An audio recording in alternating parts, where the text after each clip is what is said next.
Ita kuma babban labarin wannan jarida shine ainihin labarin da ke gaban jarida shine ta bayyana cewa ọkwaji Ikenga eziokwu nwanne m nwoke Ikechukwu Ndukwe Igbo mam iji wee mee ka ụbọchị na-aga n'anya ya nation fún ti òwúrọ̀ yìí ibẹ̀ náà ti sọ pé àwọn ìgbìmọ̀ aláṣẹ ìpínlẹ̀ Benue pàṣẹ wípé ní gbogbo àwọn ẹ̀ka ní ẹ̀ka ètò ẹ̀kọ́ ní ẹ̀ka ètò ìlera ní ẹ̀ka ètò ààbò.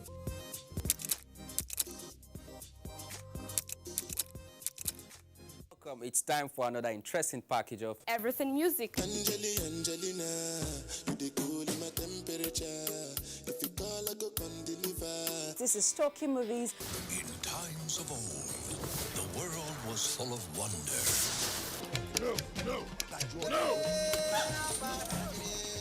Stop it! welcoming you to your weekend for today. Arise, oh, compatriots.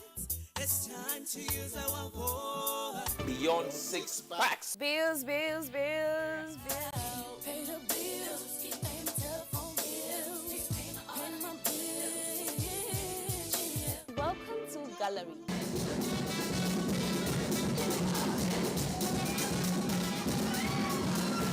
Me and my paddies. London for what? London for medicine. Medicine for what?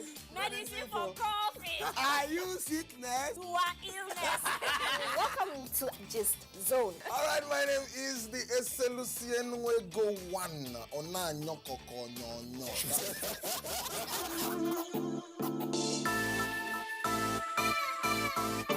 Agebenu Omoha is a graduate of Benue State Polytechnic, Ubokolo, from the Department of Graphic Art.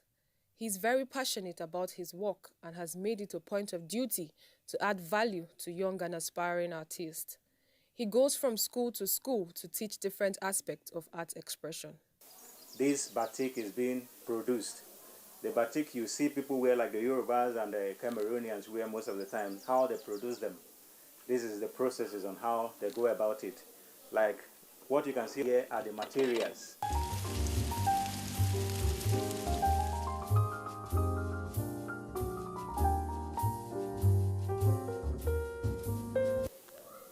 This is the one we melted. The reason why we melt this one is because there are some places you don't want a dye to absorb on the fabric. So you apply the wax on the fabric to make sure that the dye don't penetrate that place. That is the reason why we use the candle wax. As for the rest, they go together, but the candle wax stands alone. And for the brush you are seeing here, you can use the brush to use in making designs on the fabric. I'll spray the fabric and then we'll begin to apply the candle wax on the fabric.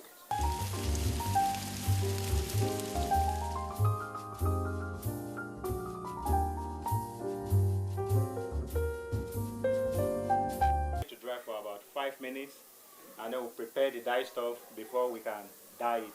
Now this is the warm water that we're going to mix our dye chemicals in before dyeing. You don't have to allow the water to boil very well, because if it boils and it's very hot, when you dip this fabric in it, to melt the wax away.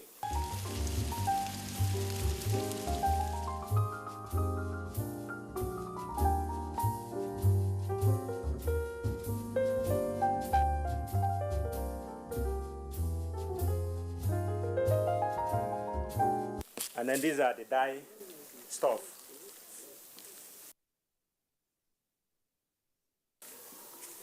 We have two colors, one color, they are both green. So you pour everything in the water. Mix everything in the water. So the next thing you do now is to soak the fabric in the dye stuff that's already prepared.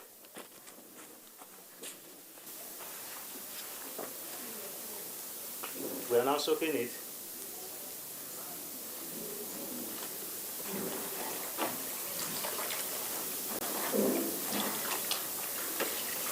You can see the white area. That is the area of the candle wax.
President Buhari launches new development plan as Federal Executive Council approves implementation framework for it. Nigeria's foreign reserves fall to $40.66 billion, and Nigeria's interest in Bitcoin rises just as oil prices keep climbing. This is Business Express on the network service of the NTA, and we're reaching you from Abuja, Nigeria's capital. I'm Leakating Babatunde.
Good morning and compliments of the season. We'll begin by informing you that the new National Development Plan 2021 to 2025 has been formally launched and presented to the public. It replaces the Economic Recovery and Growth Plan ERGP 2017 to 2020, which assisted Nigeria to exit recession in 2017 and sustain modest growth in the economy until global financial meltdown occasioned by COVID-19. President Muhammadu Buhari performed the ceremony on Wednesday, where Minister of Finance, Budget and National Planning Zainab Ahmed explained the plan.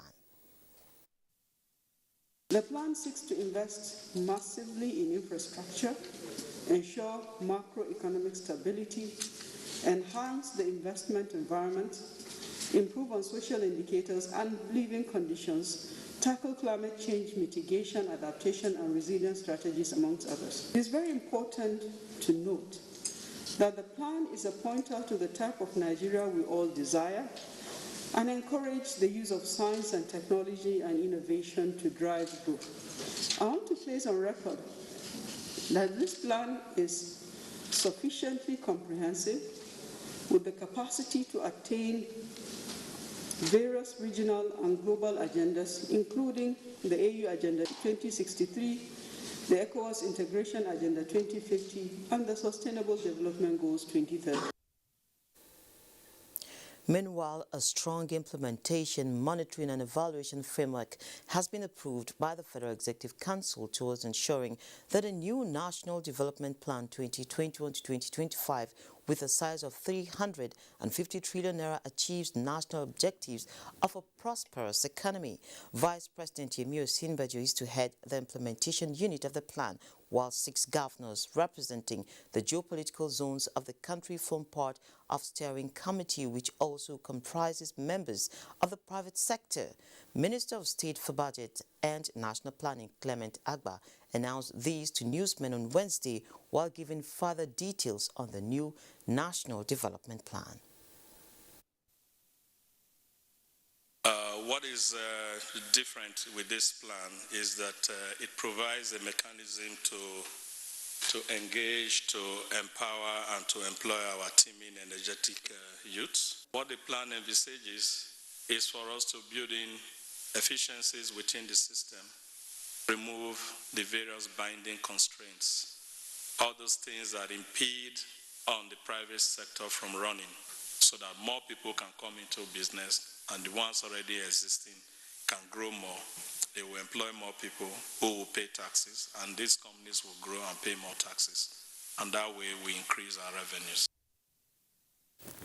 Nigeria has been rated the second country most interested in Bitcoin in Africa, despite the difficulty of accessing the trillion-dollar crypto market in the country. Data from Google Trends shows that the financial market turmoil caused by COVID-19 has definitely changed the way Nigerians view the entire financial system. with Nigeria among the leading countries in Bitcoin searches. Based on local geographic metrics, Delta, Anambra, Bayelsa, Edo, and Enugu rank as the top 5 states with the highest interest in Bitcoin in Nigeria.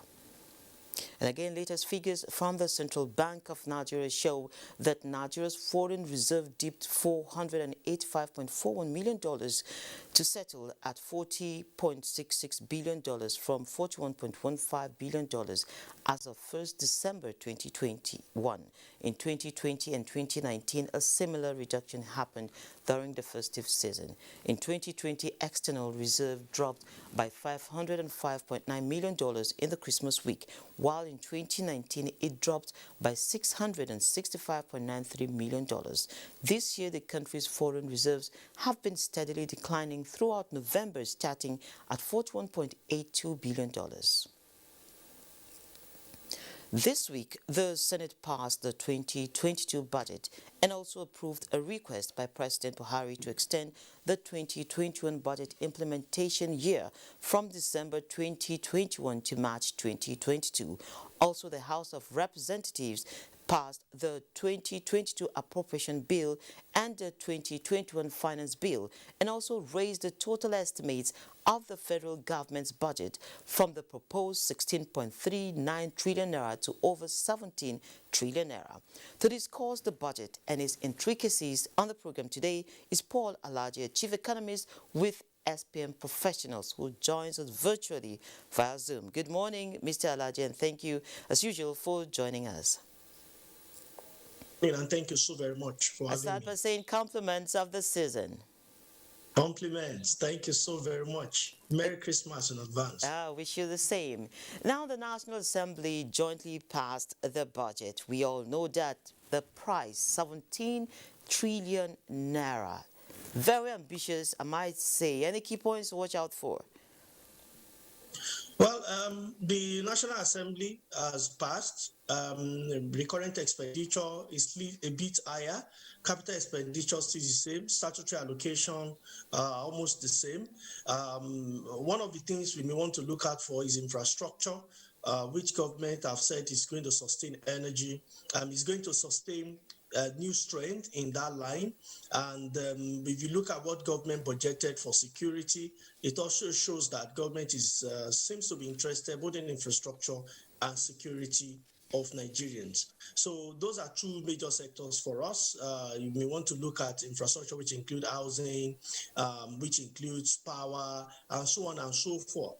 For us, when you look at the budget in terms of dollar terms, it's just a slight improvement from what we had in 2020, because if you recall 2021 budget, I beg your pardon, if you look at 2021 budget, it was not completely low if you look at what exchange rate was in 2021 compared to what it is right now, towards the end of 2021. So properly speaking, I would like to say that the budget is being raised, even though some of other parameter adjustment might have been considered by the National Assembly so that they can say government will earn such revenue. The real concern in that budget remains the issue of debt, and rising debts and how that will be financed. And I'm happy that in recent time, some international organization is now adding their voices to some of the things we have been saying to government, which includes our ability to finance some of our loans. The truth is that this economy needs nothing less than 30 trillion naira on an annual basis. So even if you say we are budgeting 17 trillion, it's still very low to what the economy needs. And from that 30 trillion, we need to be spending not less than 20 trillion naira on capital expenditure and about 10 trillion naira on recurrent expenditure.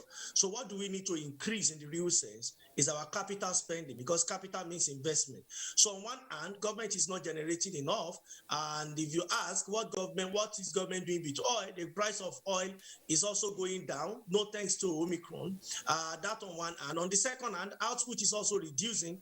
Output is reducing because of natural factor. We have had these oil fields for a while now. There is no particular frontier expansion for some of the things that we have. Some oil organizations are looking at 2025, 2027, 2029 to commence new activity. But I hope that Minister of If I may Petroleum... come in here, you mentioned a while back the oil prices, but again, looking at the budget, we see that the price, the benchmark price, has been lifted upwards to $62 a barrel from 57. Should we be concerned about that? If there's already the concern about where will the funds be coming from?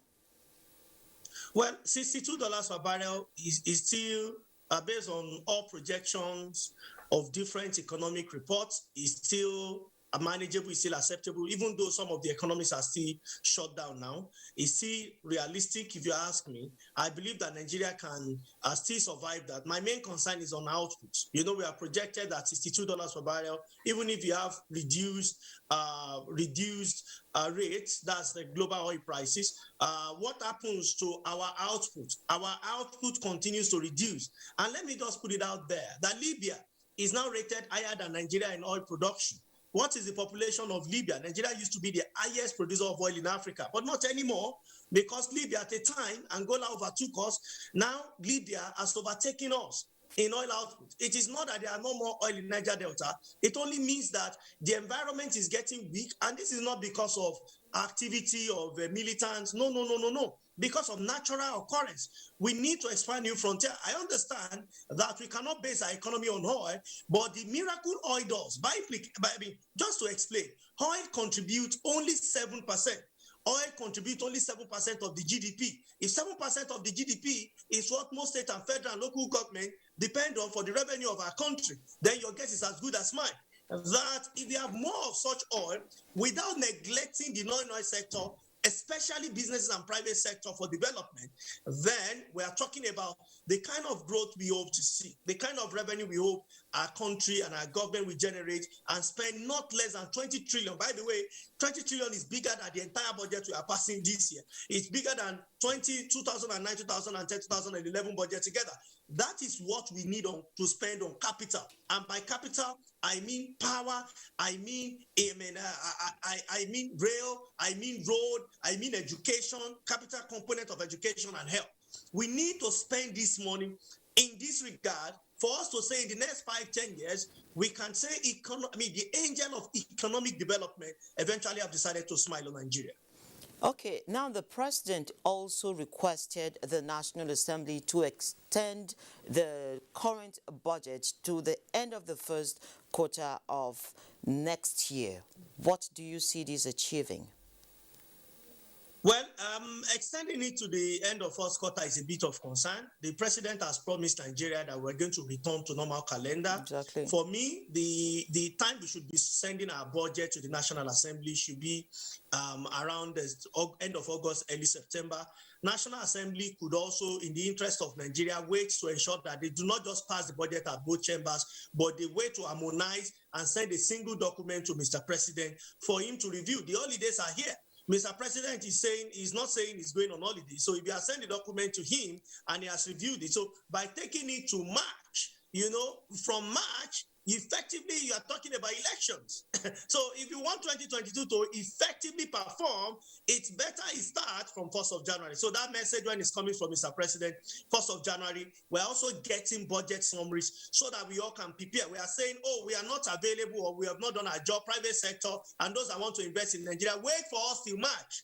Because you see, private sector and business community don't like emergencies or unplanned situation. You saw what COVID did. You saw what Omicron is doing now. We saw what happened in 2008. What happens in 2016, 2017 to the sector. So we need to get to that point where stability and people have that consciousness or that they understand that Nigerian economy can be dependent on, and the Nigerian government has something they can all rely on. If you say it is March for 2022, what will it be in 2023? It only means that as an economy, we have not yet perfected our plan for the lack of right word, or because we are on air, there are some words that are not professional to be used.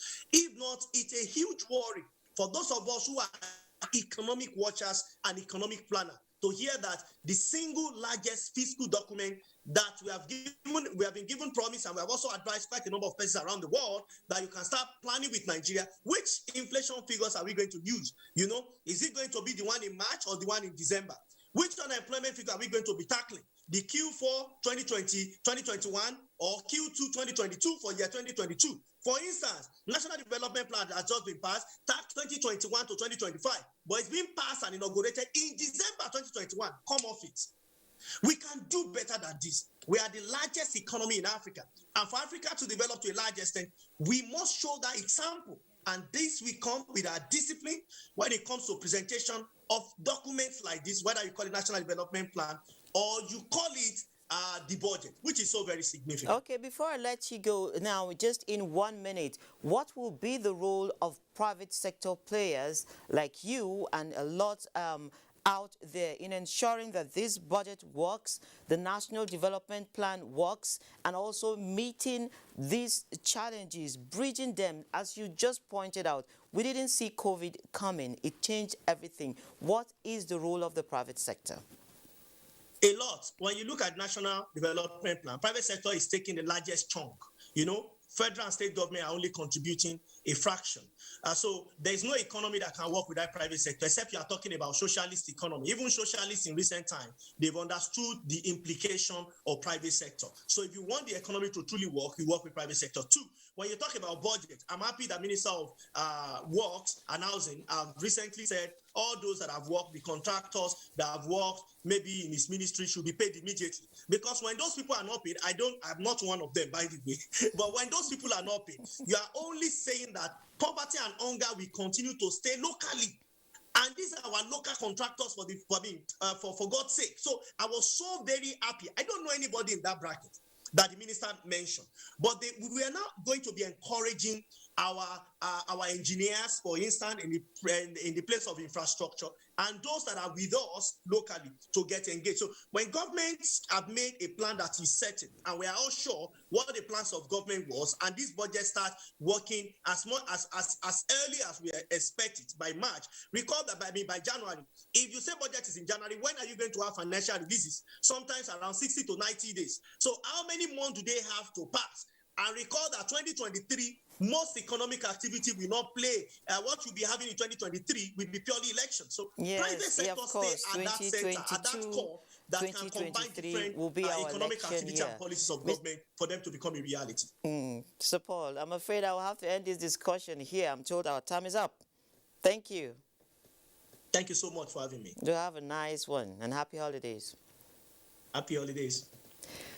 With the high unemployment rate and not sufficient jobs to cater for the teeming population, Nigeria's First Lady Aisha Buhari is encouraging captains of industry and financial institutions to ensure more access to credit facilities for corps members. The First Lady stated these in a message during the closing ceremony of the National Youth Service Corps NYSC Skills Acquisition and Entrepreneurship Development Festival. Olenka Ojo reports. Great economies of the world today is driven by entrepreneurs. And as available jobs cannot cater for the teeming population, acquiring a skill is the way to go. And these youth corps members are here to showcase the skills they have acquired during the service year. Skill I've acquired will really help me, and I believe after the service year is going to help me because I cannot say that work is actually difficult, but with this work, I think I can feed myself and feed my family. I'm just interested in bead making because it's part of culture. Skills I learned from the camp, I think I will be able to have something doing, even if I didn't get job. Even though the NYSC, since its existence, has continued to play a significant role in nation building, especially in promoting national unity and providing manpower in critical sectors of the economy, its current focus on youth entrepreneurship through Said has taken the scheme to a higher level. The First Lady, Aisha Buhari, represented by Dolapo Oshibajo, says the loans will help the youth corps members better utilize their skills. I therefore call on captains of industry and financial institutions to grant more access to credit facilities and venture capital to the these poor members, to these entrepreneurs.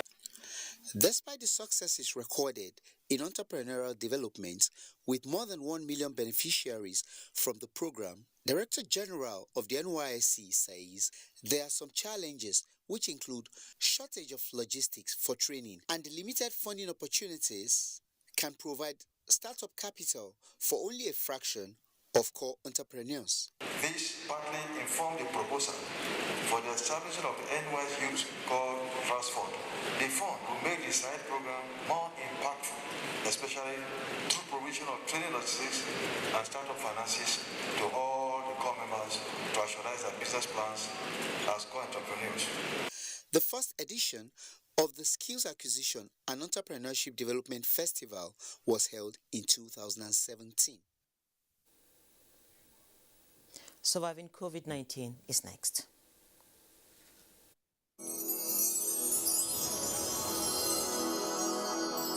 Surviving COVID-19 series is brought to you in partnership with the Central Bank of Nigeria. Why I choose this business is that I have passion of doing it. Because when I was a little girl, I used to tie this old model ashoki and gele for adults during wedding or any occasion. So when I got married, my husband brought me to Abuja. I started selling clothes. So when buyers come to buy clothes, they will be asking me, where can I get cap that will match it? You understand? So I say, okay, let me add to this. I started producing it, the cap. So that if you buy clothes, you buy matching cap or gele. So this work, I do it for a passion. It was good before the COVID-19 because during the COVID-19, I doesn't produce. And the capital that I used then, before the COVID-19, so that is what we use for upkeeping. Because we are not working, we are not producing, we are not going to markets. But now that is after the COVID-19, now we started now. Little by little, you can see I don't have many stands here because of capital. I will expand my business and I will teach other people like the younger ones. The younger ones, I will teach them so that they will have handwork, because I believe that any child, any youth that is a graduate, you don't have handwork, it won't be easy for that person. Because if you don't have handwork, you know why Nigerian item stop with so help me God. But if you have handwork with your degree, with your certificate, it's going to be very easy for you. Little chance you have, you showcase your handwork and get money to take care of yourself and other needs.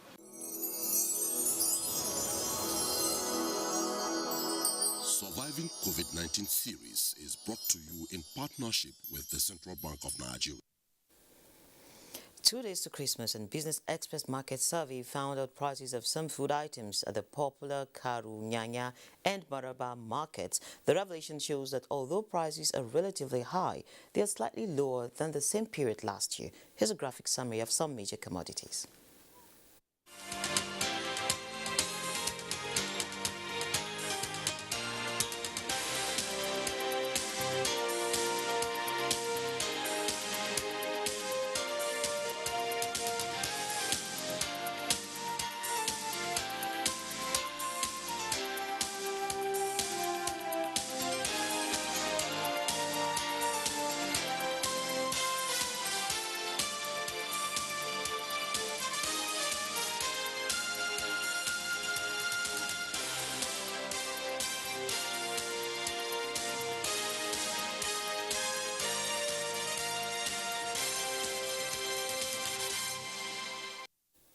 And global commodities market is next.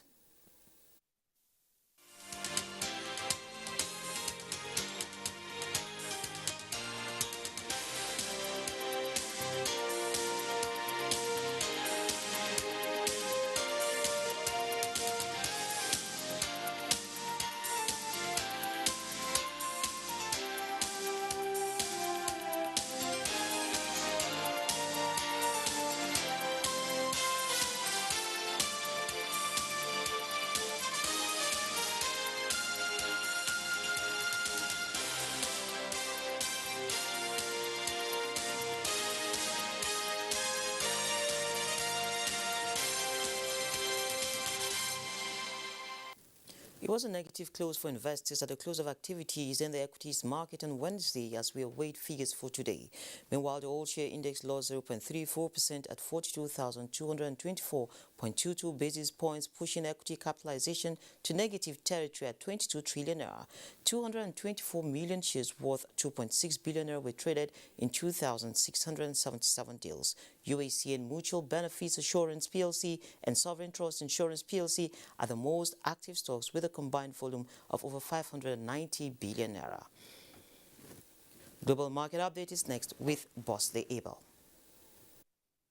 Investors reacted to a study out of South Africa where the Omicron strain was first discovered, suggesting a reduced risk of hospitalization and severe disease compared to Delta.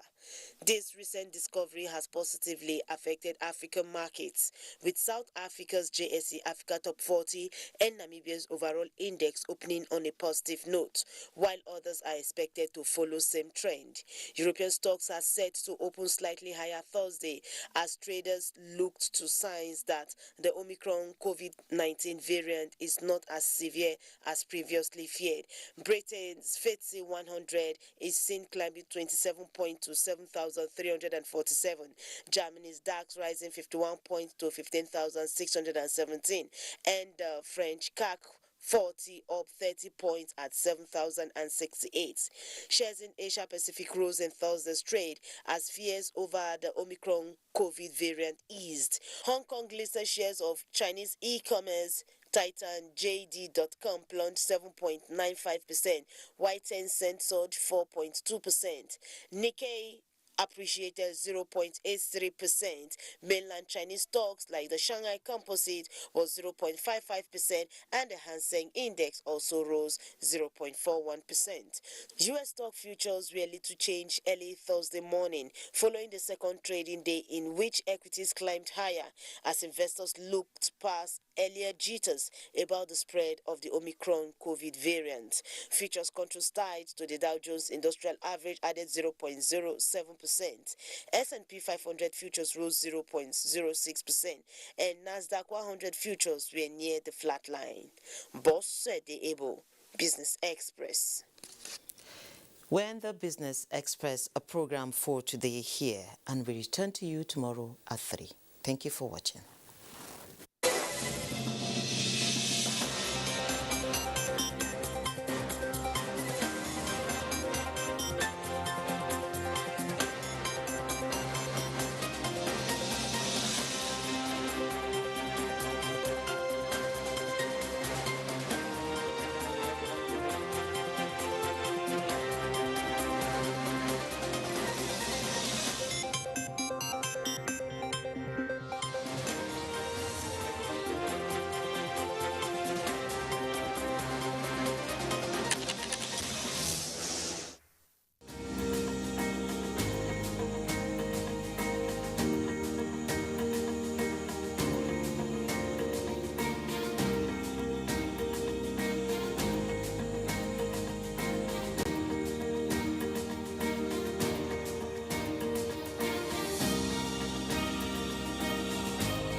We want to talk about rights, there are obligations.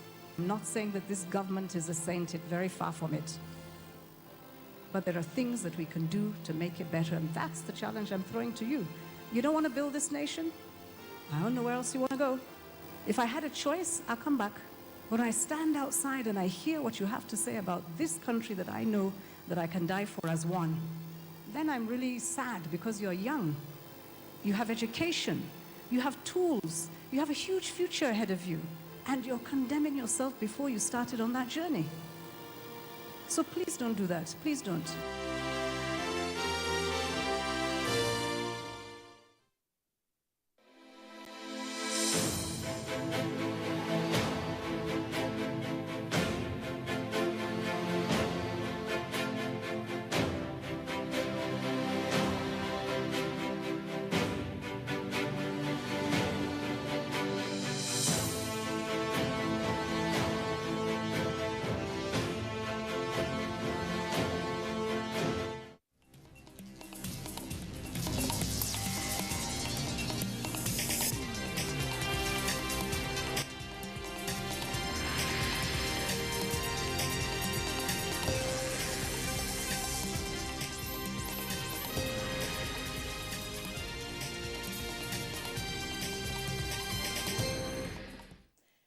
welcome to the news at 10 on NTA News 24. We are live here in Abuja, Nigeria's capital. I'm Elizabeth Omori. Now the headlines. Federal Executive Council approves implementation framework for new National Development Plan.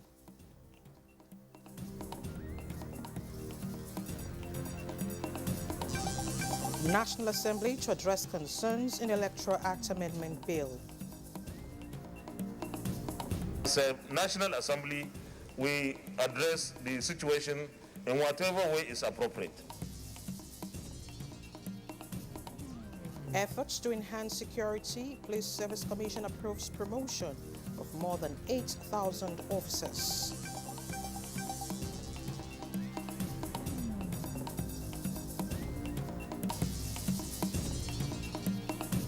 Respite in sight as Nigerian professor of pharmacology is at the verge of producing drug for prostate and breast cancers.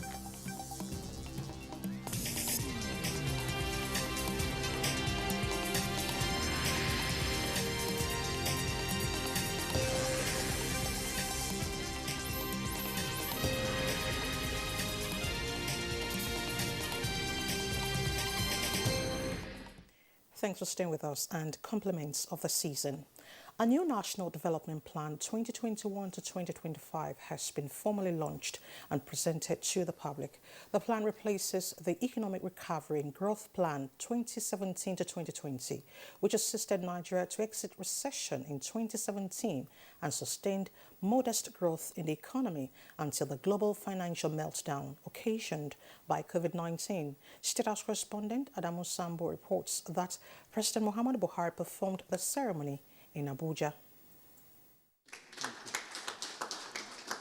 The new National Development Plan 2021 to 2025 brings together all economic initiatives of the Buhari administration and sets out comprehensive strategies for increasing Nigeria's national productivity and output towards achieving a prosperous economy.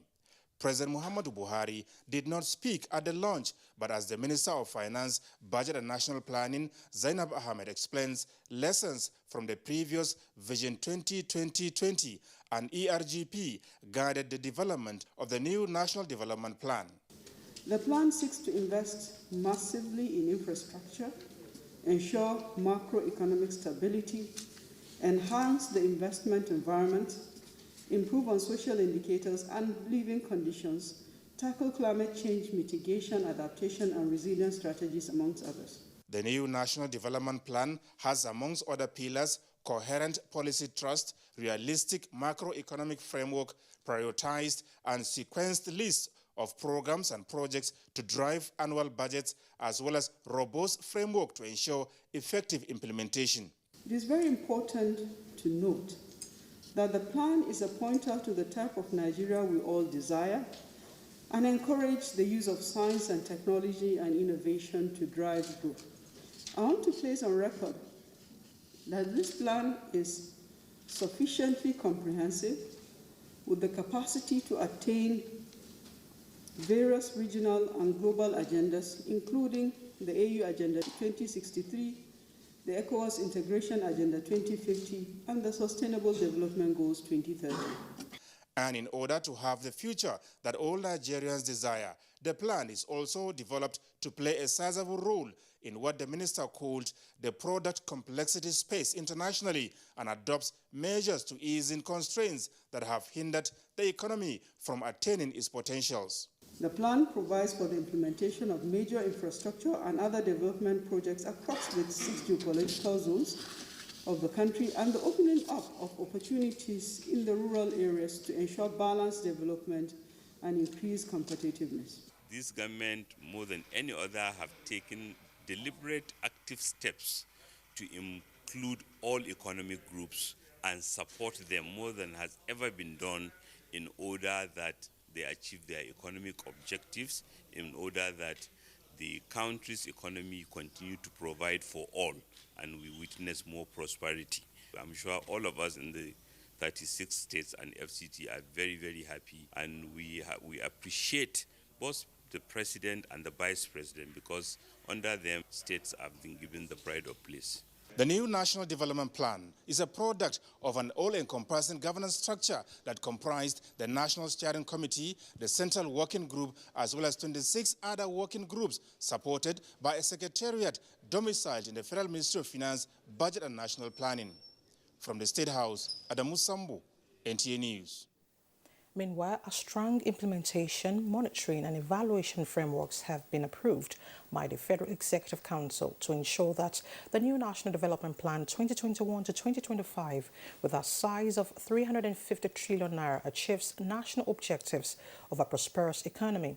Vice President Yemi Osinbajo is to head the implementation unit of the plan, while 6 governors representing the geopolitical zones of the country from part of the steering committee, which also comprised members of the private sector. Minister of State for Budget and National Planning, Clement Agba, announced this to newsmen while giving further details on the new National Development Plan. State House correspondent Adamu Sambo reports. What is different with this plan is that it provides a mechanism to engage, to empower and to employ our teeming energetic youths. The private sector, as the main driver of the new National Development Plan, is expected to contribute 300 out of the 350 trillion naira required towards achieving the set objectives in the 5-year period. Provisions are also made towards increasing revenue to GDP from 7 to 15%. What the plan envisages is for us to build in efficiencies within the system, remove the various binding constraints, all those things that impede on the private sector from running, so that more people can come into business and the ones already existing can grow more. They will employ more people who will pay taxes, and these companies will grow and pay more taxes. And that way we increase our revenues. The plan, which comes in 3 volumes, takes sports as a truly paying business and looks at how to bring in different levels of infrastructure, including broadband technology and efficient power supply to the rural areas towards discouraging rural-urban migration. I am absolutely confident it will work. You know, we are very pragmatic with this plan that we've put together. We should be positive and see the goodness in our country. Meanwhile, the Federal Executive Council has approved 2.16 billion naira to the nation's agricultural research institutes and agencies, as well as 2 other certified companies to produce and distribute seeds and seedlings to farmers across Nigeria towards enhancing efforts at achieving food security. The second memo is for the purchase of 1,014 soil test kits and soil analytical laboratory equipment to National Institute of Soil Science at the cost of 278 million.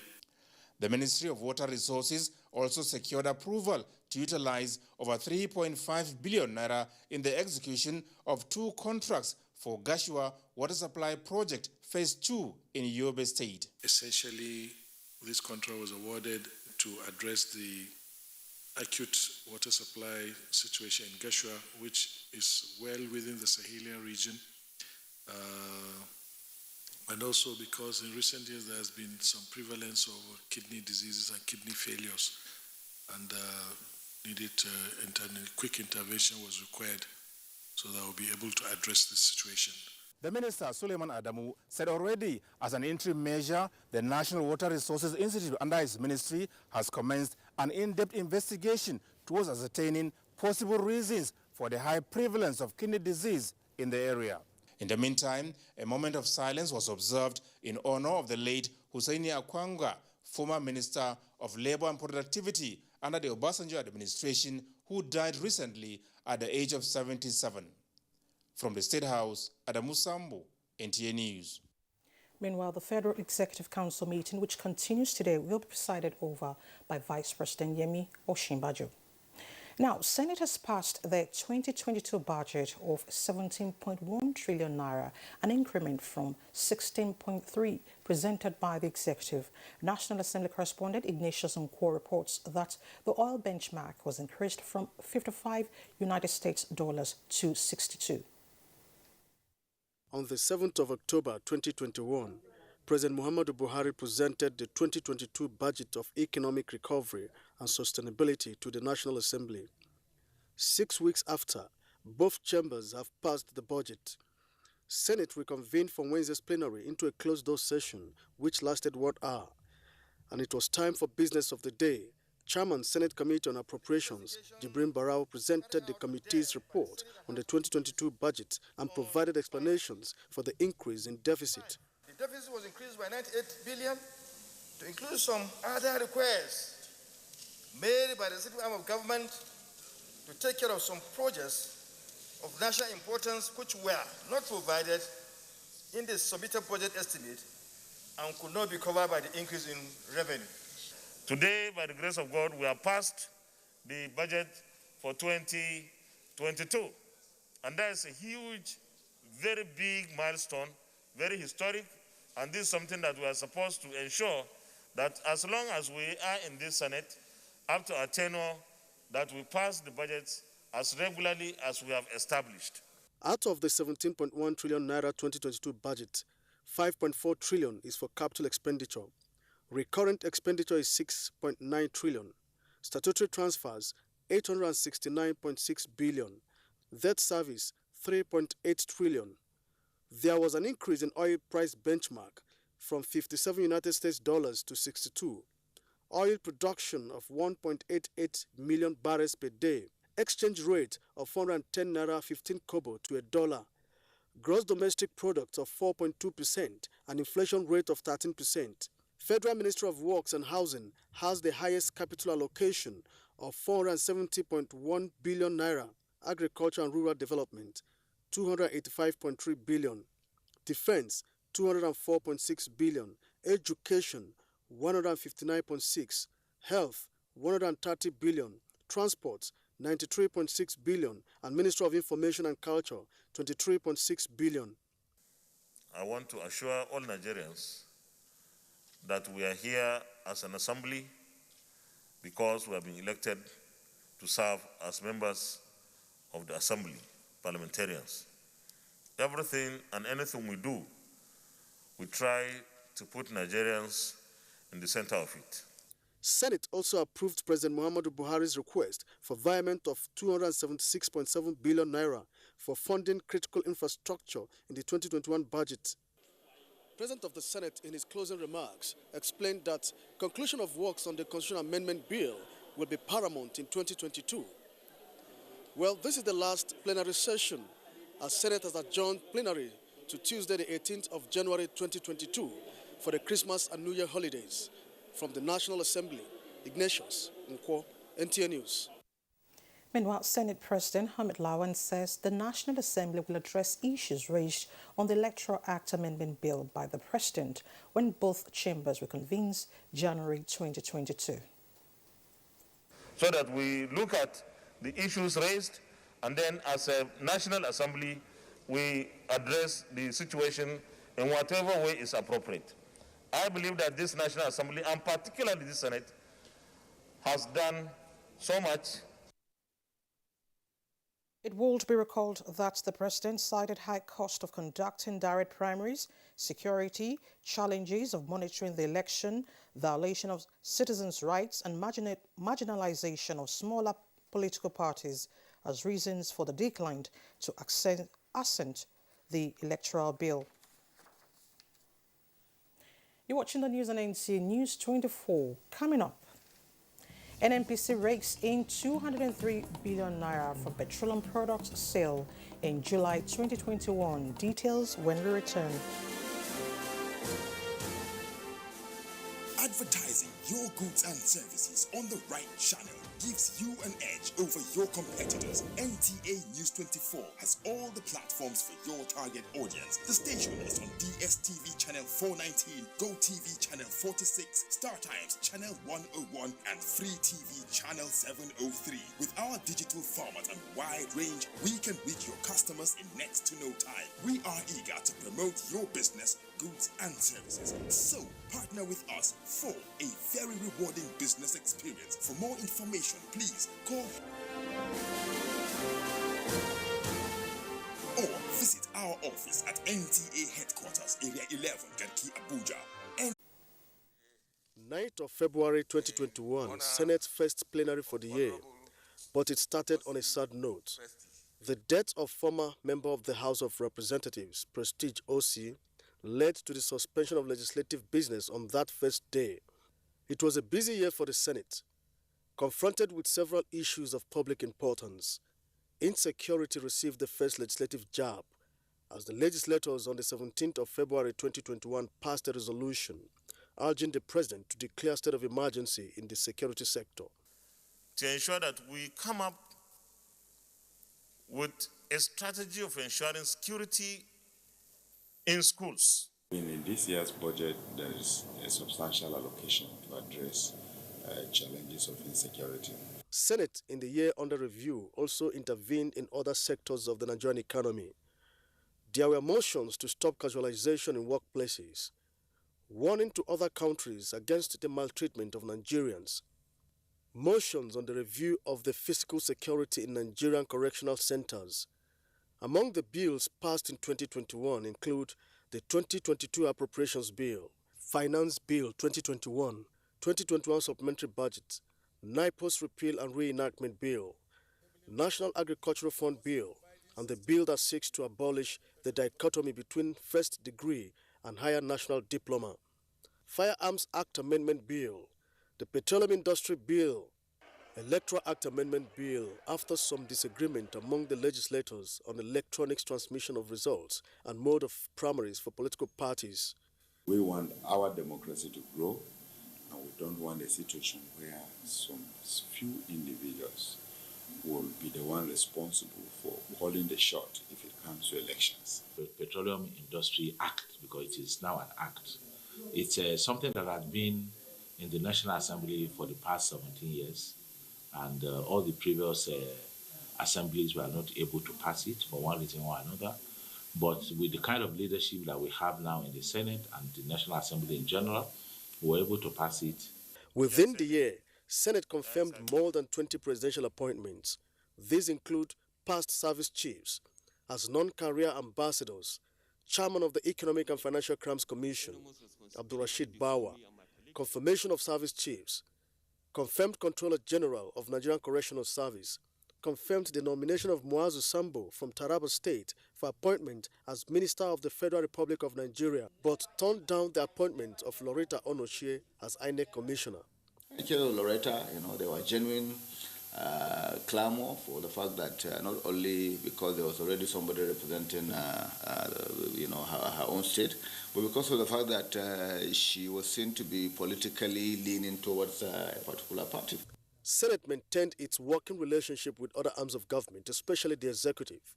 With few days to the end of 2021, it is expected that the legislators will conclude works on the ongoing constitutional amendment in the coming year.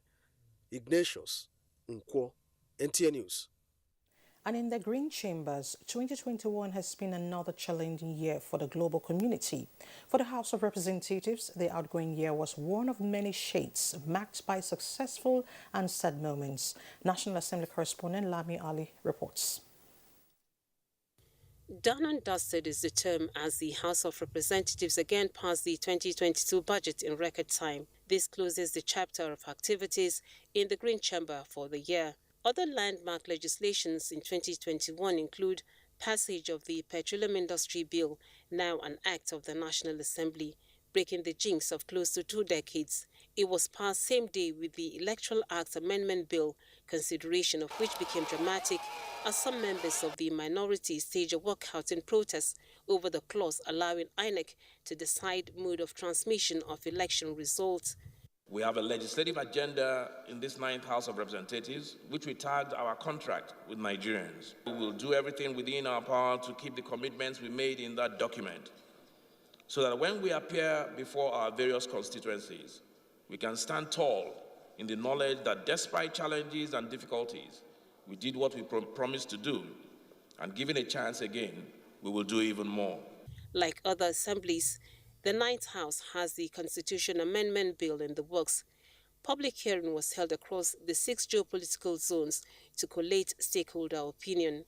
What remains to be seen is whether some proposals like immunity for presiding officers of the National Assembly, autonomy for local government areas, among others, will scale through.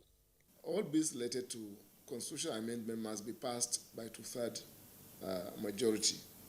Only 52 of such bills have passed second reading. The executive-legislature relationship remains vibrant, enabling speedy passage of executive bills like the annual budget to sustain the January to December cycle and the 2021 supplementary budget, making 2021 the year in which two budgets were passed. In the past, you have a situation whereby a budget is only passed midway, in the mid of the year. And it only the commencement of its implementation commences almost in December and going through the next year. These things are now history. We'll continue also to work with Mr. President and the executive arm of government in harmony, because it's only when you are united that you can be able to deliver. The challenges of insecurity prompted the convening of a National Security Summit, recommendations of which were forwarded to the federal government for implementation. Other interventions were the engagements initiated by the leadership of the House to prevent industrial action by members of the Association of Resident Doctors and the Academic Staff Union of Universities. 2021 will also go down as one in which the Green Chamber faced record number of deaths. 57 members died within the period under review. From the National Assembly, Lami Ali, NTA News.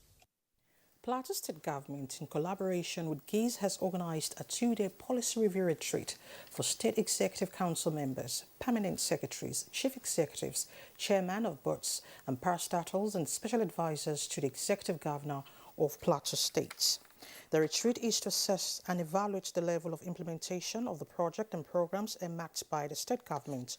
The event was declared open by Governor Simon Bakolalong, represented by the Deputy Governor, who appreciated the level of implementation of the resolutions contained in last year's communique, where 12 resolutions out of 13 were already implemented.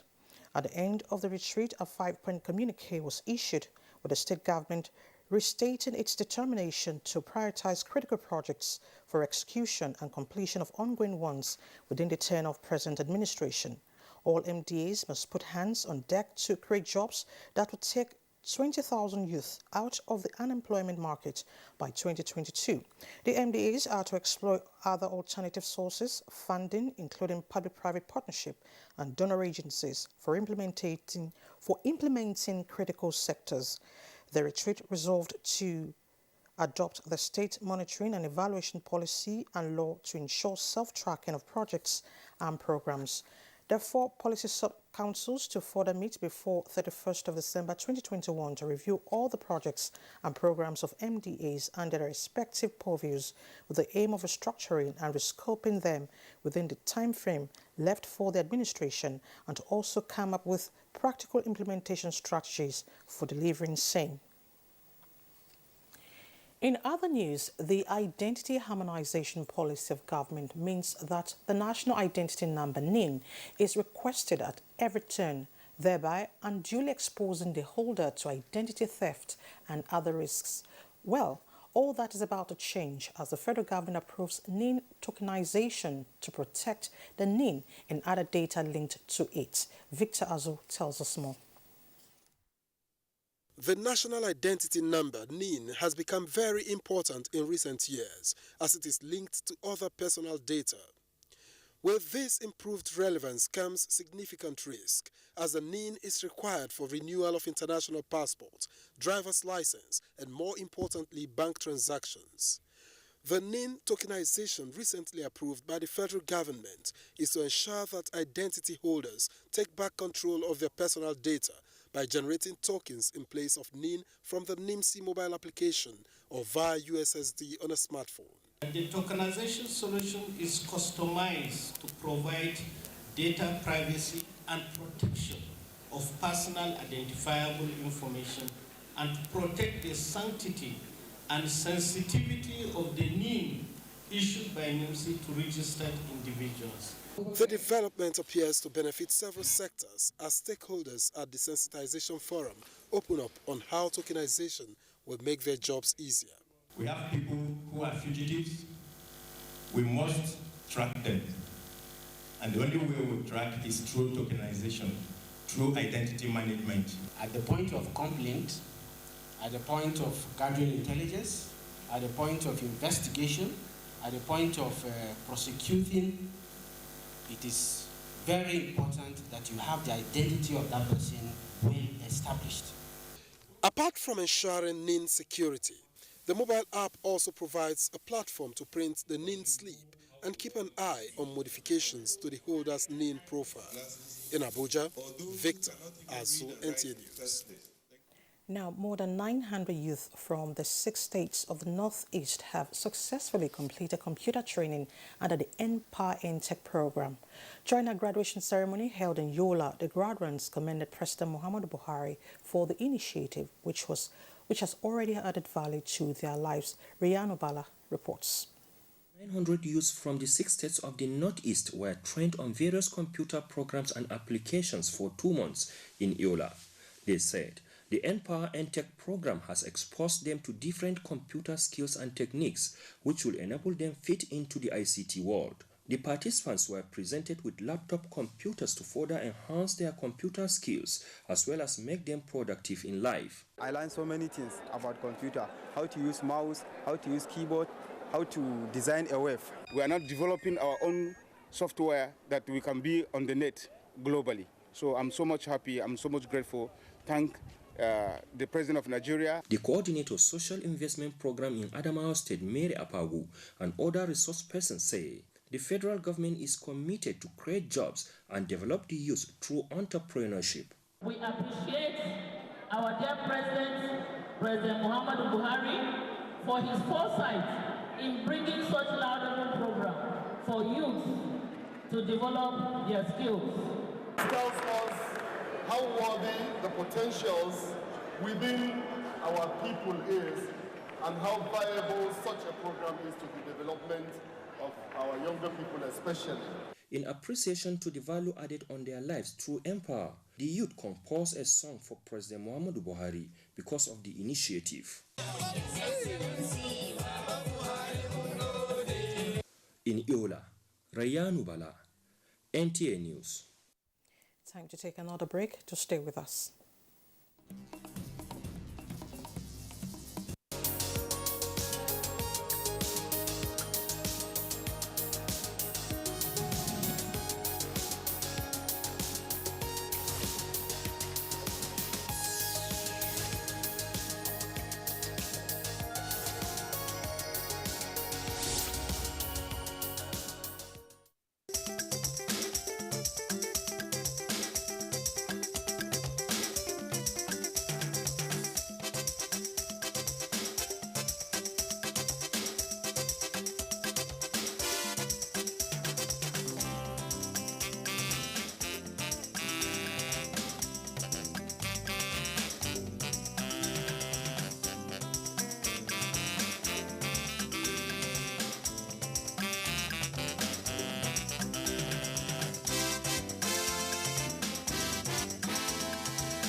This is the network service of the NTA.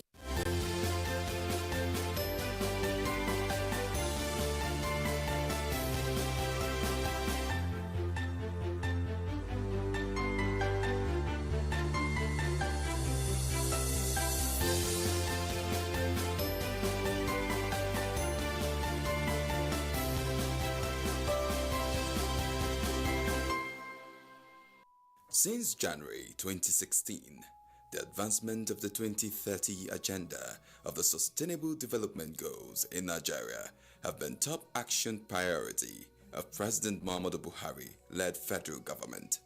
The government has continued to pursue vigorously the implementation of the SDGs with remarkable achievements in provision of pro-poor and pro-development programs and projects across the country. At a time where the COVID-19 pandemic has stretched and placed so much challenge on public amenities and exposed the gaps in different sectors, the Office of the Senior Special Assistant to the President on Sustainable Development Goals has been addressing the obvious gaps with strategic interventions, particularly in the areas of healthcare, education, skill acquisition for economic empowerment. One area the Office of the Senior Special Assistant to the President on Sustainable Development Goals has been making serious impact is the provision of fully equipped state-of-the-art healthcare facilities. This is evident in the numerous mother and child center hospitals, primary healthcare centers, and the diabetes and endocrine centers constructed and equipped by the office. The newly established Diabetes and Endocrine Center, located inside the University of Abuja Teaching Hospital, Gwagwalada, is named after the initiator of the project, Professor Felicia Anuma, head of unit and dean in the hospital, and was recently commissioned by the First Lady of Nigeria, Hajia Dr. Mrs. Aisha Muhammadu Buhari.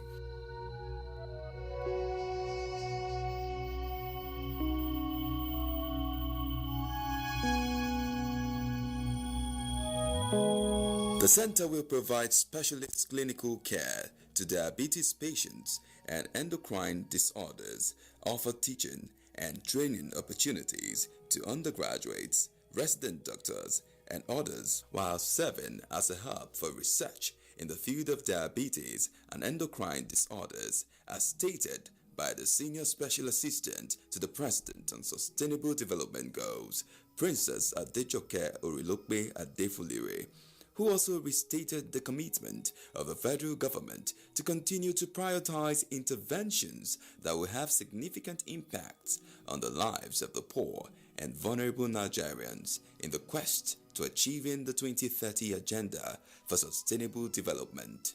This center was constructed and fully equipped by our office, OSAP SDG, to ensure that we achieve both the key performance indicator and target of SDG Goal 3.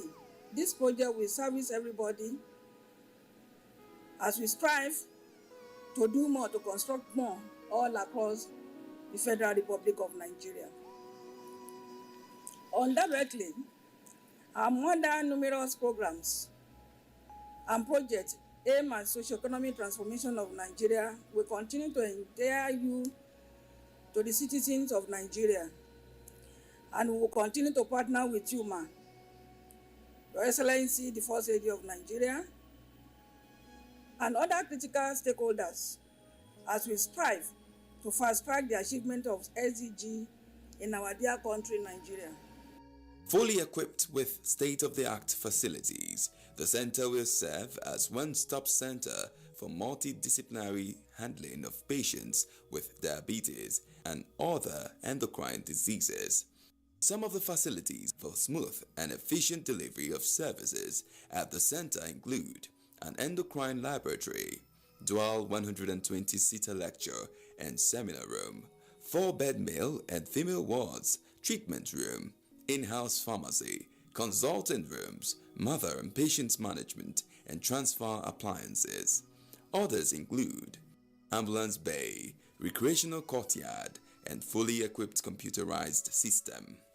This center is equipped with state-of-the-art facilities.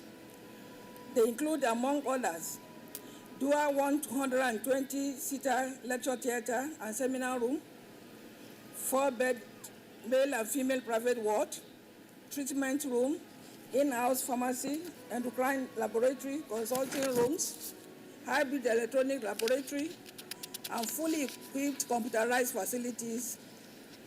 Other includes ambulance bay, external solar perimeter lighting system, recreational courtyard, and modern patient management and transfer appliances.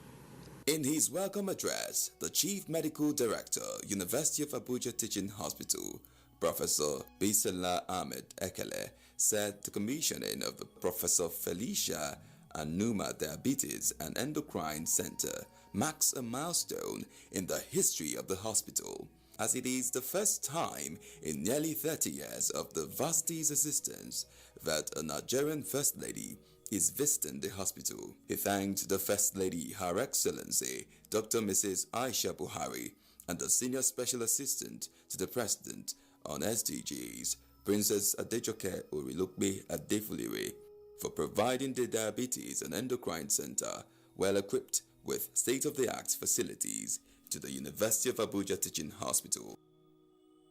In the history of the hospital, this is the first time in the nearly 30-year history of the existence of the hospital that the First Lady of Nigeria is visiting. And she's not just visiting, but to commission an ultra-modern diabetes and endocrine center. We are most grateful to Her Excellency. For the records, we are within the premises of University of Abuja Teaching Hospital, Gwagwalada, Abuja. It is the only university teaching hospital within FCT Abuja as at yet. It is currently a 500-bed facility, but has the space. The hospital has become popular of recent, not because we're the first to separate co-joint twins in FCT. No, not because of our very, very modern cardiology unit, but because we're the first teaching hospital in Nigeria to manage COVID-19 patients. And we have managed over 1,000 cases of the severe form of the disease with about 90% recovery rate. And to the glory of God, we have not lost any staff to COVID-19. After today's event, our rating shall even go higher. The Vice-Chancellor of the University of Abuja, in his remarks, said unfortunately, non-communicable diseases like hypertension, diabetes, and other endocrine disorders, such as thyroid diseases, have taken a leading position in mobility and mortality in the population due to neglect, as government had before now focused more on seemingly deadlier diseases like HIV and AIDS, Lassa fever, Ebola, and the recent COVID-19 pandemic.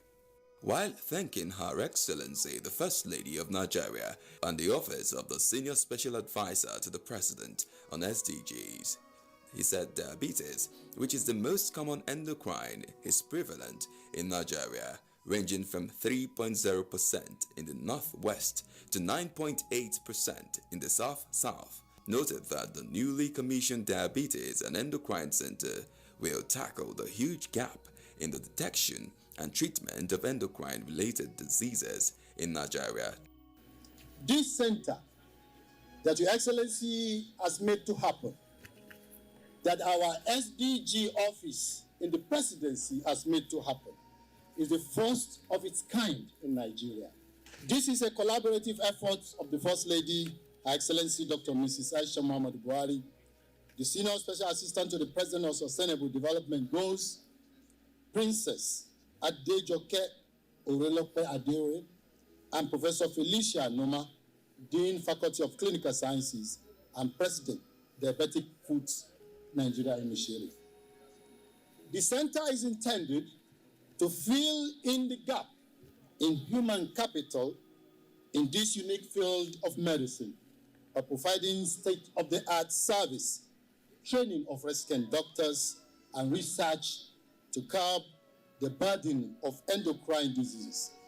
It will serve as a one-stop shop, one-stop center for multidisciplinary care of the teeming numbers of patients, and will be a hub of the highest level of care of diseases of diabetes and other endocrine diseases. In her remarks, Endocrine Unit Head and Dean, Faculty of Clinical Sciences, University of Abuja Teaching Hospital, Professor Felicia Anuma, whose honor the center was named, said the facility is the first of its kind in Nigeria and was born out of the collaborative effort of the First Lady, Dr. Mrs. Aisha Buhari. the Senior Special Assistant to the President on Sustainable Development Goals, Princess Adejoke Orilokpe Adefolire, and Professor Felicia Anuma Diabetic Foods Nigeria Initiative, DFNI.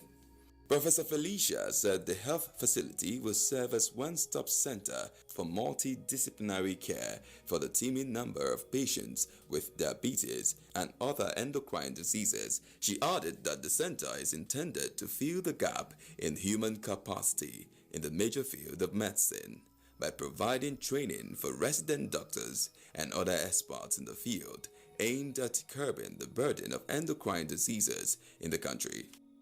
Her Excellency, the First Lady of Nigeria, Dr. Mrs. Aisha Buhari, is interested in endocrine disorders, especially thyroid diseases. This interest has made her to support the establishment of this center, the first of its kind in Nigeria, in the University of Abuja Teaching Hospital, to offer service, training, and research. Her Excellency is interested in prevention, early diagnosis, and treatment of overt disease. She especially wants pregnant women and newborn screening to be done and cases treated early to prevent mental retardation in children. In his address, the Honorable Minister of Health, Dr. Sage Hanire, expressed appreciation to Her Excellency, the First Lady of Nigeria, Dr. Mrs. Aisha Muhammadu Buhari, and the Office of the Senior Special Assistant to the President on SDGs for the establishment of the Diabetes and Endocrine Center, stating that the center has become a huge relief for the government, which had been more engaged with tackling infectious diseases in recent time, especially the COVID-19 pandemic. He said the establishment of the center will now ensure that attention is given to other non-communicable diseases, particularly endocrine-related illnesses, which actually on the long run have more fatality and mortality than infectious diseases. The health minister advised that screening of children and mothers before endocrinopathies should be embedded in routine screenings as it is done for HIV and AIDS and sickle cell anemia for early detection and prevention.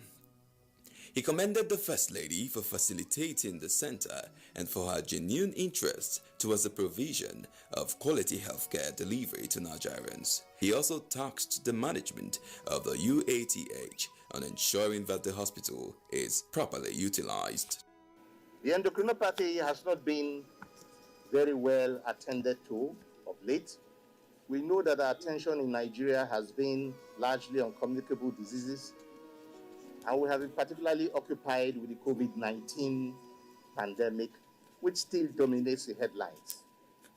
So it is a relief to also see attention taken to these non-communicable diseases, particularly here endocrine diseases, which actually altogether have more fatality and more mortality than infectious diseases. Looking at the number of fatalities from hypertension, cardiovascular disease, diabetes, and so on. So the idea to start this center is excellent, welcome. By also drawing attention to it, the screening of children, of mothers to be, for possible endocrinopathies will have to be embedded in the routine screening as is being done for HIV, as also being done for sickle cell anemia, so that we can know in time what help to give to those who are concerned. Speaking at the commissioning ceremony of the Professor Felicia Anuma Diabetes and Endocrines Center at the University of Abuja Teaching Hospital, Senior Special Assistant to the President on Sustainable Development Goals, Her Excellency Princess Adejoke Orilokpe Adefolire, thanked the wife of the President, Dr. Mrs. Aisha Muhammadu Buhari, for facilitating what she described as a strategy for Nigerians. The SSAP SDGs said the center was constructed and equipped by the Office of the Senior Special Assistant to the President on Sustainable Development Goals, in line with President Muhammadu Buhari's promise to lift 100 million Nigerians out of poverty, and therefore the OSAP SDGs is committed to prioritizing key interventions with multiplier effects on multidimensional poverty such as basic healthcare. Let me from onset appreciate our dear mother and mentor, the First Lady of Federal Republic of Nigeria, the mother of the nation, and the President of African Lady Peace Mission, Her Excellency Ajia Dr. Aisha Muhammadu Buhari, for facilitating this strategic intervention as it used to be, and for the benefit of the good people of Nigeria. It is assumed that this project will service everybody as we strive to do more, to construct more all across the Federal Republic of Nigeria. Undoubtedly, among the numerous programs and projects aimed at socio-economic transformation of Nigeria, we continue to endear you to the citizens of Nigeria, and we will continue to partner with you, ma, Your Excellency, the First Lady of Nigeria, and other critical stakeholders as we strive to fast-track the achievement of SDG in our dear country, Nigeria. Princess Adejoke explained that with the devastating impact of COVID-19 on health structures and systems, interventions such as the Diabetes and Endocrine Center becomes an imperative intervention towards mitigating against the primary and secondary effects of the pandemic globally. The SSAP added that the establishment of the center is also a demonstration of Mr. President's commitment to the actualization of the SDGs in Nigeria, which envisions a present and future that is economically sustainable, socially inclusive, and environmentally resilient towards ending poverty, safeguarding the planet, and enthroning global peace. She appreciated the management and staff of the UATH for their unreserved support and commitment towards the successful implementation of the project. I would like to most sincerely thank the management and staff of University of Abuja Teaching Hospital for your commitment, support, and cooperation during the implementation of this intervention. The special guest at the event, Nigeria's First Lady and the President, African First Lady's Peace Mission, Her Excellency Dr. Mrs. Aisha Muhammadu Buhari, in her address, expressed gladness to be associated with the Professor Felicia Anuma Diabetes and Endocrine Center because of her concern and passion for the health and well-being of Nigerians. The wife of the president said with the establishment of the center, it is hoped that more awareness about endocrine-related diseases will be created for early checks and diagnosis. She advocated for mandatory screening of women and children as part of routine antenatal care services. While congratulating the OSAP SDGs and all stakeholders for their involvement in the establishment of the facility, the First Lady also urged the management of the hospital to ensure that resources are provided for the smooth running of the center, while making sure it will be put to good use. I'm happy and proud to be associated with the center because of my concern and passion for the health and well-being of the citizens of this country. I appeal to the Honorable Minister of Health and the management of the hospital to make sure that adequate resources are allocated for effective and efficiently running of the center in a sustainable and accountable manner.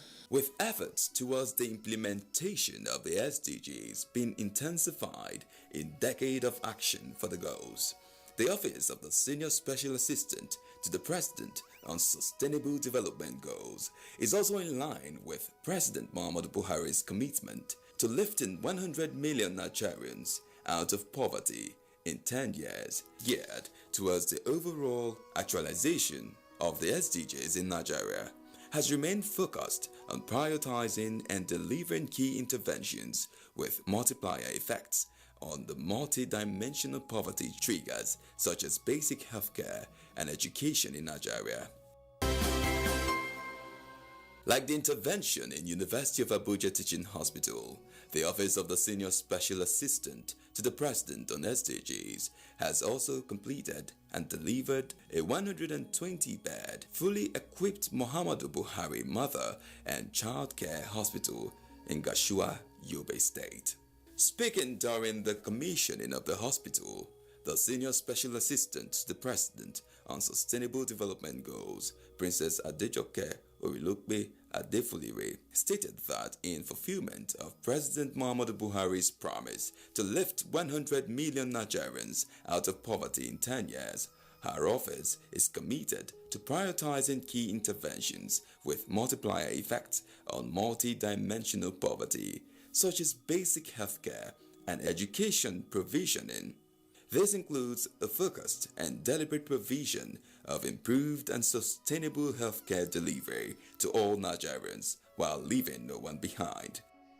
Princess Adejoke Orilokpe Adefulire added that with COVID-19 pandemic challenge, strategic interventions such as the Mother and Child Center has become imperative to stop the pandemic from reversing decades of human development gains and undermine the achievement of the SDGs. This facility that you have seen here is a 120-bed mother and child hospital that caters for well-being of baby and their mothers.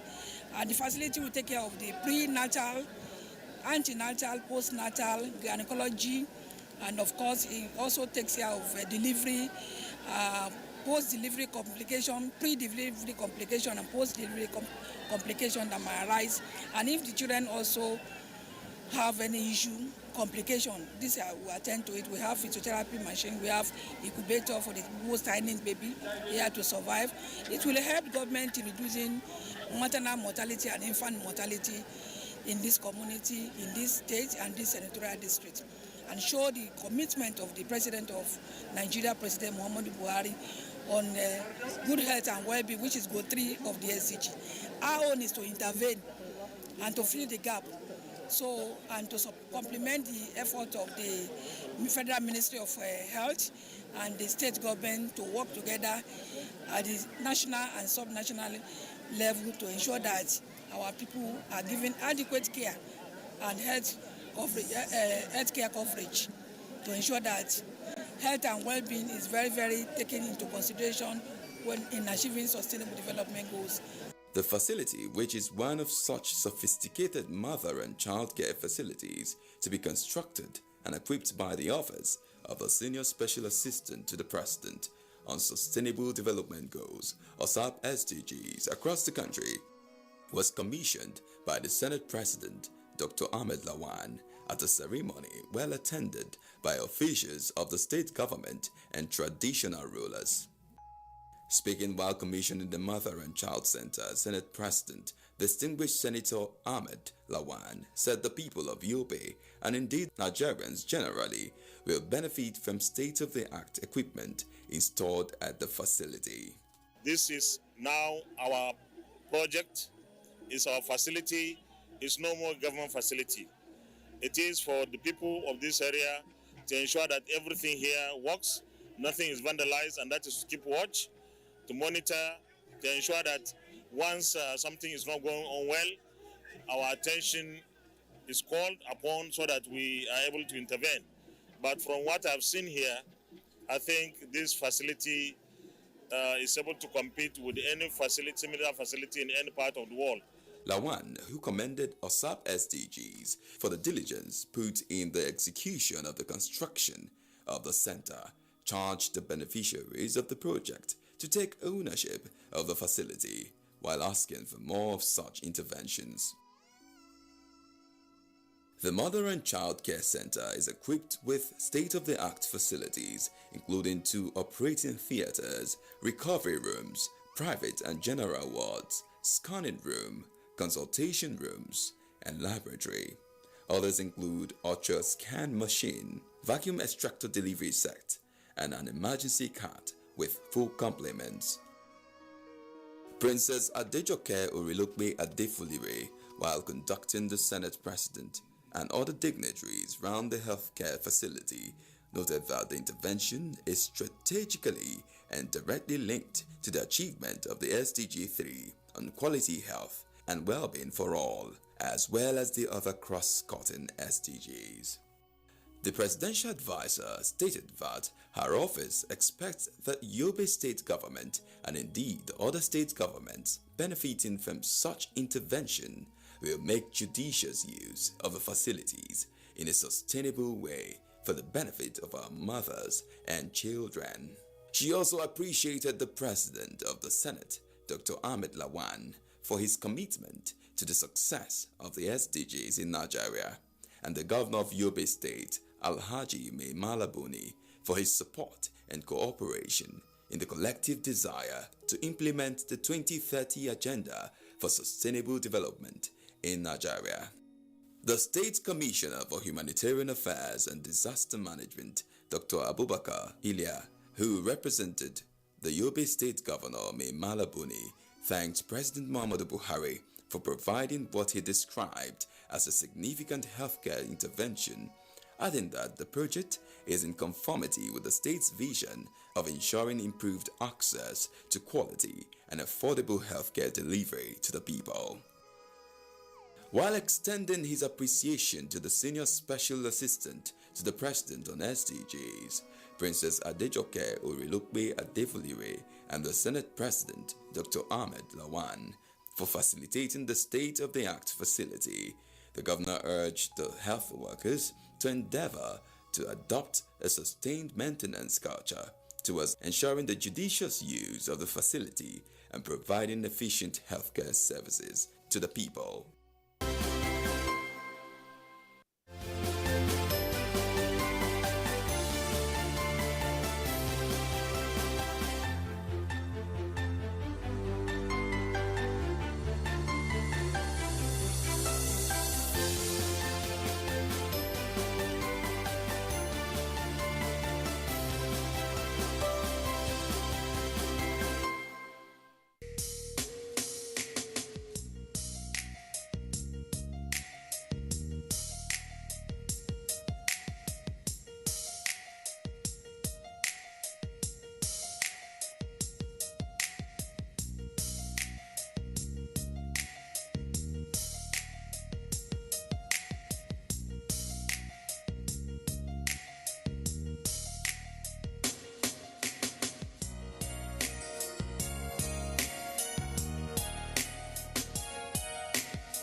Drive in the rain? It depends on the velocity of the rain.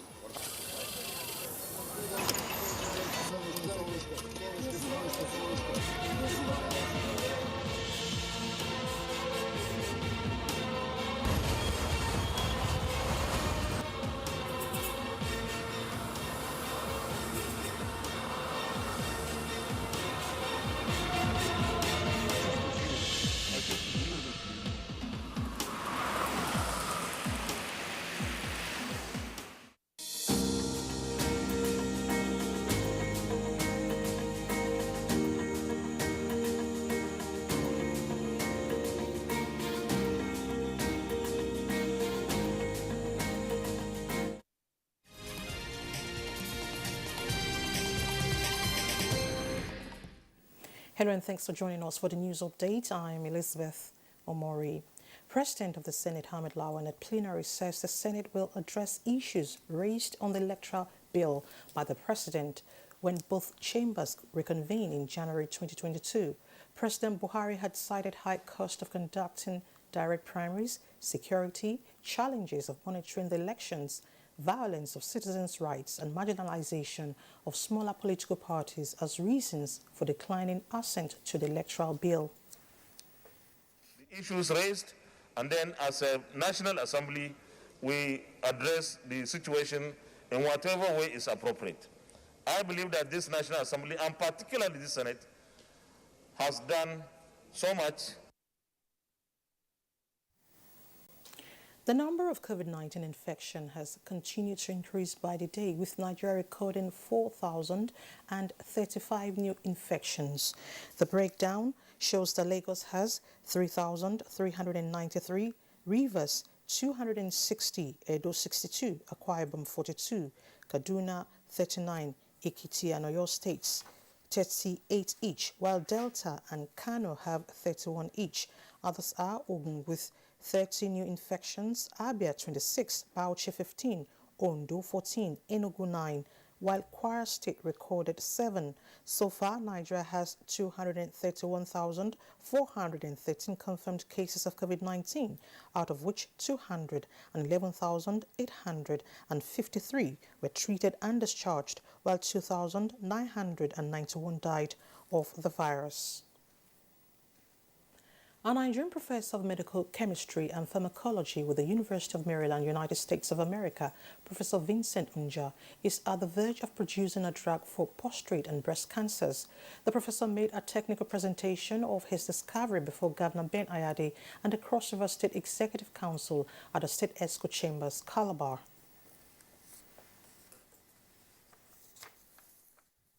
We should be able to accomplish all these discoveries. The next clinical trial, which should start, that's early next year.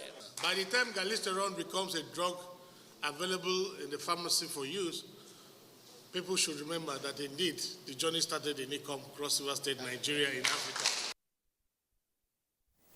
Reports just reaching us indicates that 13 shops with property worth millions of naira have been destroyed by fire at the Muda Lawal market in Bauchi. That's the news update at 11. Thank you so much for watching.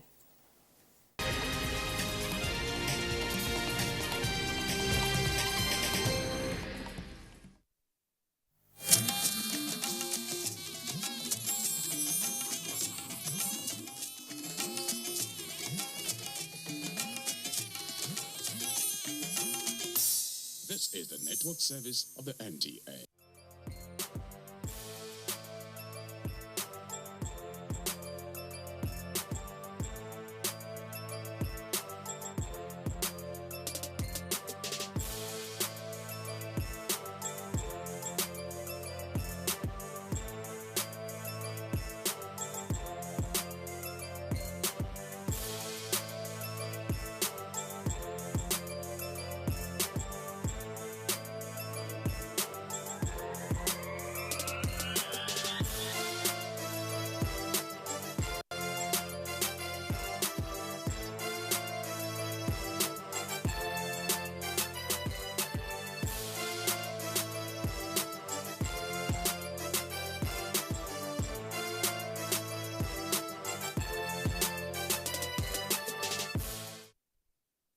You will agree with me that the most wonderful season of the year deserves a superb treat.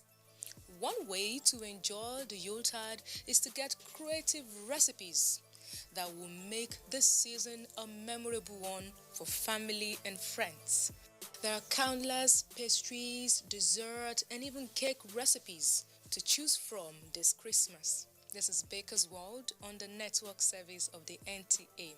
I am Funke Oyeyele. Many thanks for watching.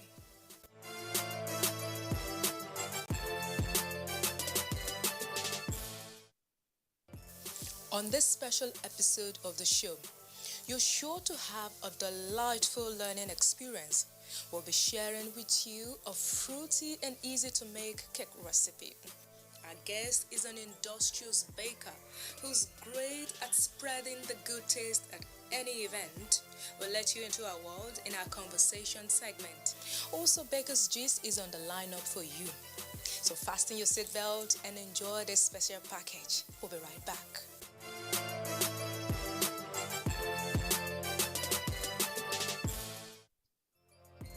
On this segment, we'll be learning how to make a tasty cherry cake. This is a crowd-pleasing cake which is ideal to celebrate this Yuletide season. Come along with us as our baker Felicia and assistant will take us through the procedure of making this cake. Let's hand over to our baker now.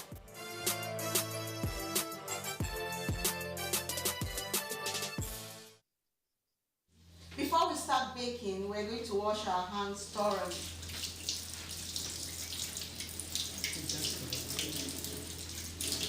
Just like you have fruit cakes and other cakes, but cherry is really very nice. It's another version of a Christmas cake which is well loved and very nice and very good for the family. So we'll start first by creaming butter or margarine.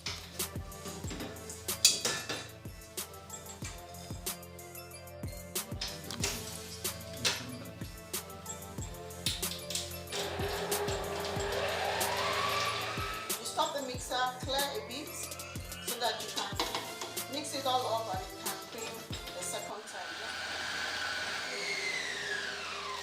So I'm going to add the sugar now gradually, because all we're trying to do is trying to aerate it so that we can have an airy mixture.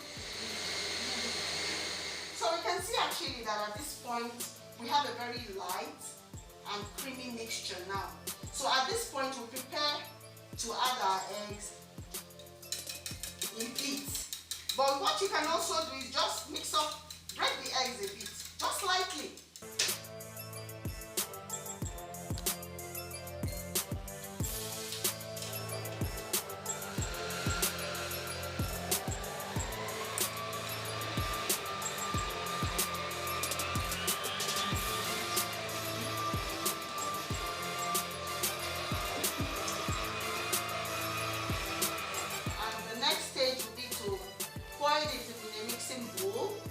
And then we gradually fold in the flour. The flour is already mixed up with the salt and baking powder.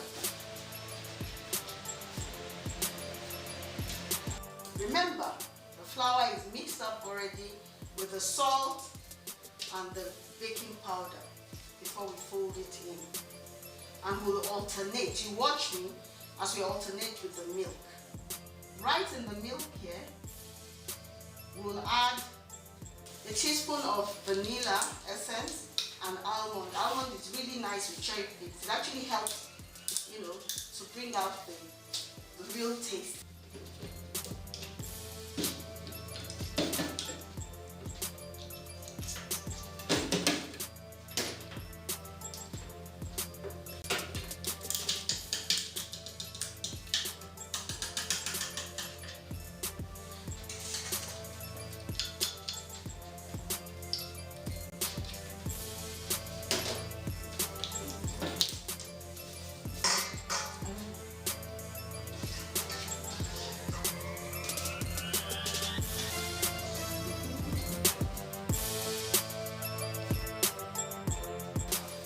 So you add your flour.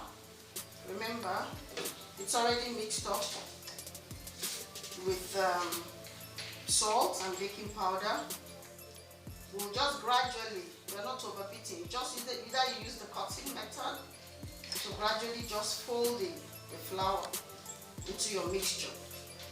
So we're almost getting to the end of mixing our batter here. I have flour left, I still have milk here. The last thing we're going to add will be the cherries. But I'll just take about 2 tablespoons of flour just to rub around the cherries here. We're doing this just to give us the Christmas feeling. That's what we're doing here. But at the same time, what the flour does here is to protect your cherries from going down when you bake your cake, from sinking.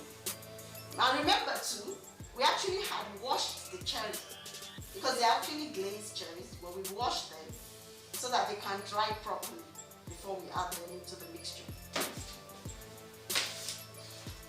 So we add milk. Remember the cutting style. These are already floured cherries. So we'll add last. You can mix it all up. You can get the Christmassy feeling. What we did with the cherry, the already floured cherries, that we have cut them in halves. This is our already creamed cherry cake. And the butter, so we'll dish them into our pans and bake. So very easy to make cherry cake. So we just dish them accordingly. This we normally put about 1.5 kilogram for these 10 inches. So we just weigh so that all the batters are of the same size when they are baked. If you want to turn them into cupcakes, what you do is you add a little more milk to lighten the mixture and put them in your and bake cupcakes too that can be used. And you can also spread it out.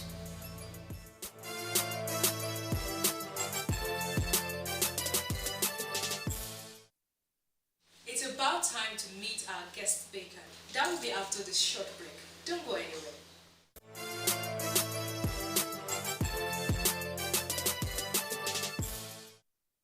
If you're going into the cake business, don't just take it as a passion. Turn it into a good business venture. All the great companies we have out there started little from the scratch. So it's good you take it as a business. And what does that do? You have to make sure you keep your records.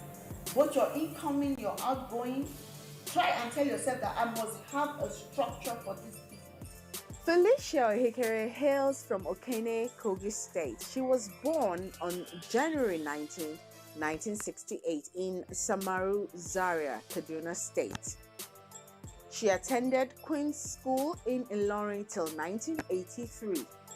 Felicia Ohikere graduated from the prestigious Ahmadu Bello University in 1989 with a Bachelor of Arts in English Literature. She also bagged a master's degree in English literature from the University of Abuja in 2003. Felicia Ohikere, a lecturer turned avid baker, has a special interest in the business aspect of baking. With her 2 decades experience in the industry, Felicia has successfully implemented a system and structure in her cake business. She teaches costing in cake business at every available opportunity. A thoroughbred baker, Felicia attended several cake-making trainings within and outside the country. She attended the popular Witten School of Cake Baking and Decoration in Chicago and obtained Diploma Master's certificates. Felicia Ohikere is an active member of the International Cake Exploration Society. She got married to her heartthrob, Christopher Ohikere, in 1992 and is blessed with 3 adorable children. Felicia Ohikere is the founder and CEO of Lily's Pastries, a brand that has produced tasty confectionaries for events and milestone celebrations. Join us as we chat with this efficient, enterprising, and innovative baker, Felicia Ohikere.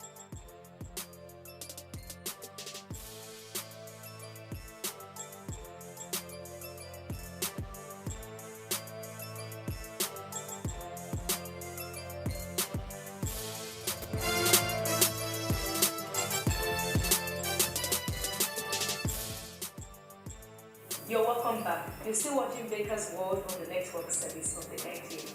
Today I have with me an amiable lady, a very great businesswoman, Mrs. Felicia Ohikere. You're welcome to Baker's World. Thank you very much. Thanks for having me.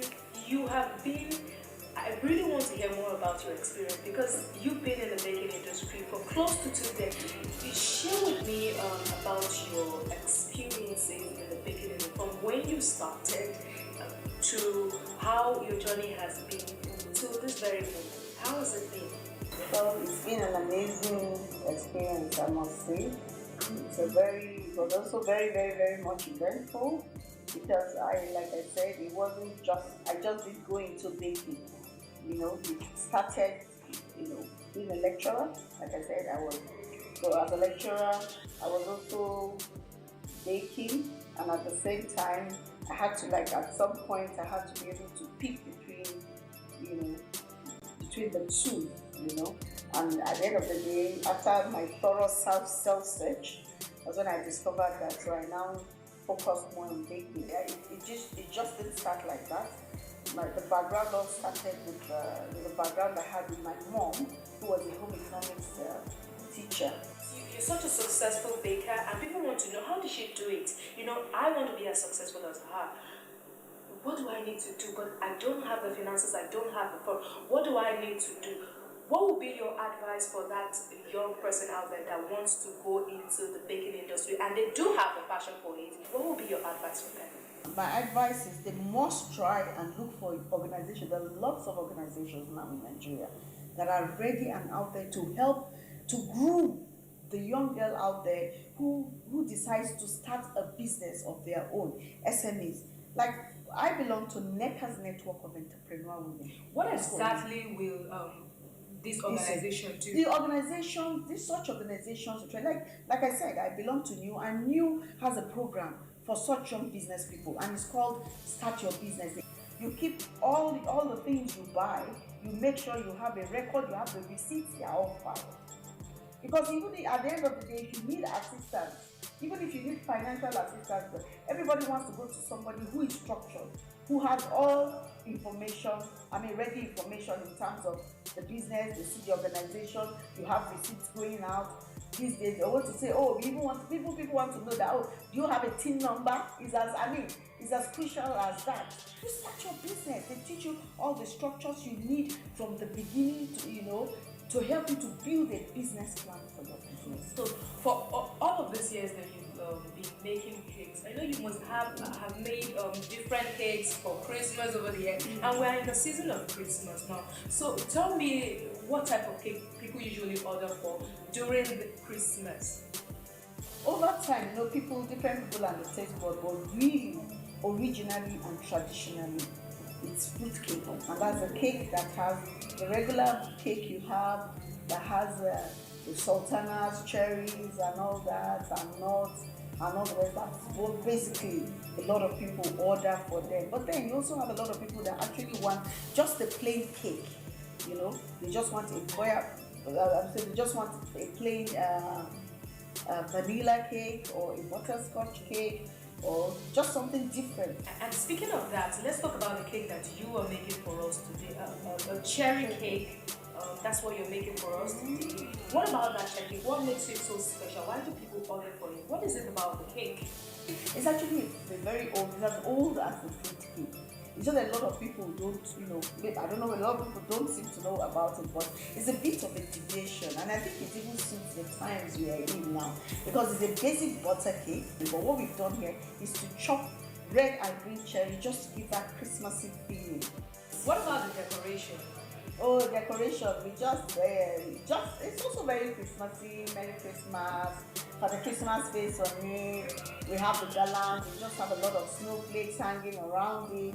Just something nice, playful, just to, create that Christmas in the air feeling. Thank you so much. It's really been a pleasure having this conversation with you. Thank you very much. That has been an enlightening conversation with the CEO of Lily's Pastry. Now let's see how she's going to put us in the mood of Christmas with the decoration. That will be after Baker's List, which comes up next.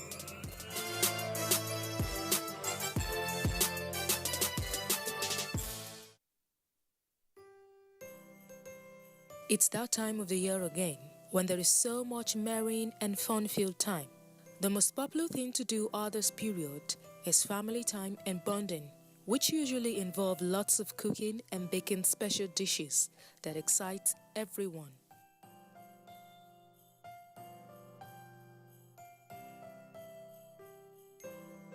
One baker, Olushola, is using her excellent baking skills to create a unique cake design with a concept of a Christmas wreath. And recently at a training session, she demonstrated how a Christmas wreath cake can be achieved. I don't like doing the normal thing. I don't like doing things that people are used to.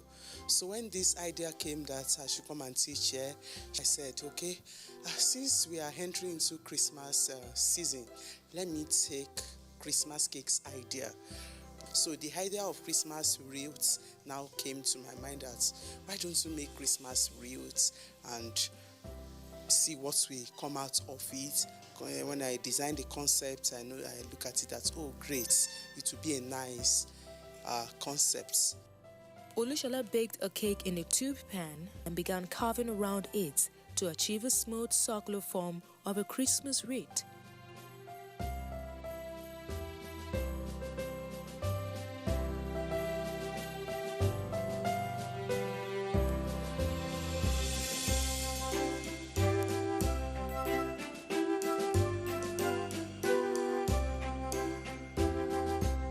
The Christmas wreath cake is not completed until all the ornament decorations are attached. Olushola achieved these ornaments with sugar paste using special molds.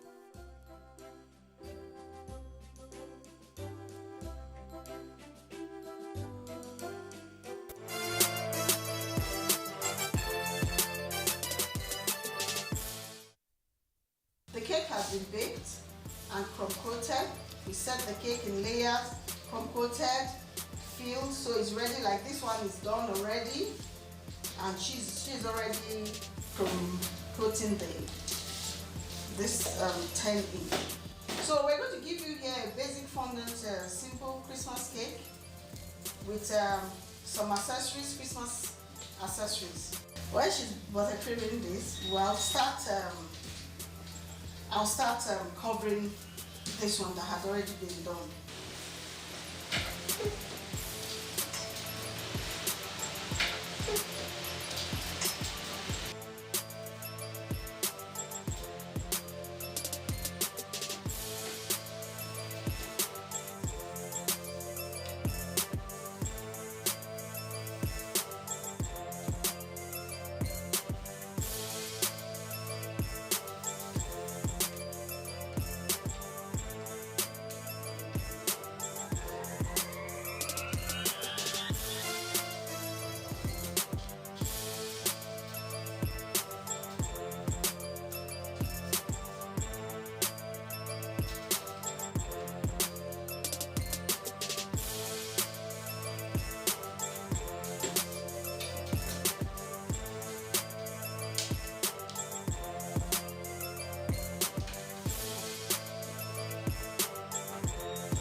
And I are done covering this cake basically with the fondant, and the next stage will be to stack the cake, brush the cake to give that Christmas shimmery look, and then we can go ahead and start the decoration.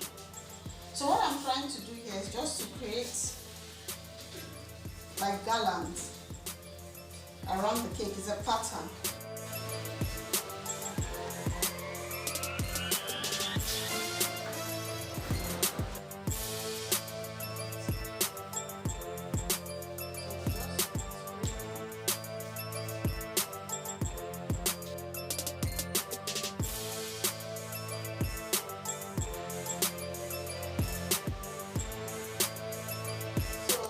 Our garlands on the two cakes, different colors for variety, and so I just want to give a bit of shimmery, Christmassy look to the filling. So I'm going to use the airbrush.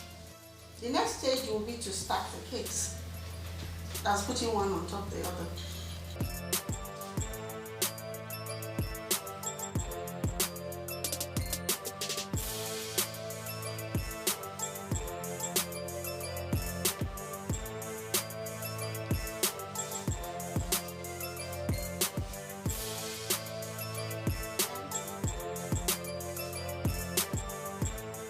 So I'll be using royal icing. It's already mixed, it's in the piping bag.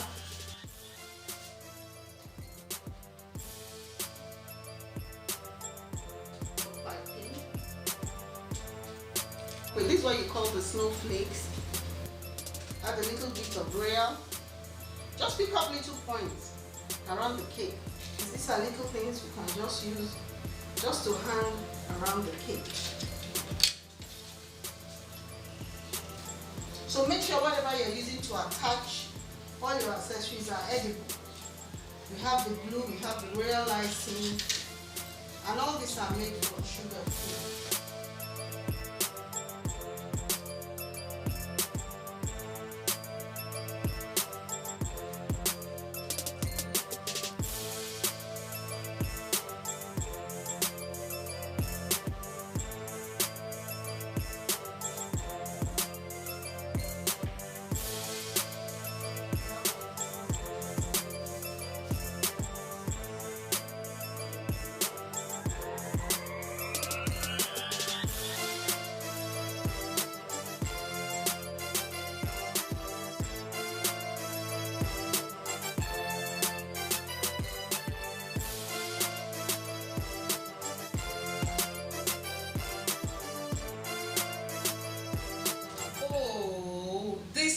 Is amazing, just amazing, and very Christmassy. Well done, you've done a good job here. You know, it has all the feel good of Christmas. Look at it. It has the gifts, the Christmas ball, the Father Christmas itself, snowflakes, the bells, the stockings. Oh, this is just beautiful. We have to taste the cake. You know how we do it on this show? We must taste the cake. We must see if it tastes as good as it looks. So we have to taste the cake. I have to make sure that I get the cherry on top, of course.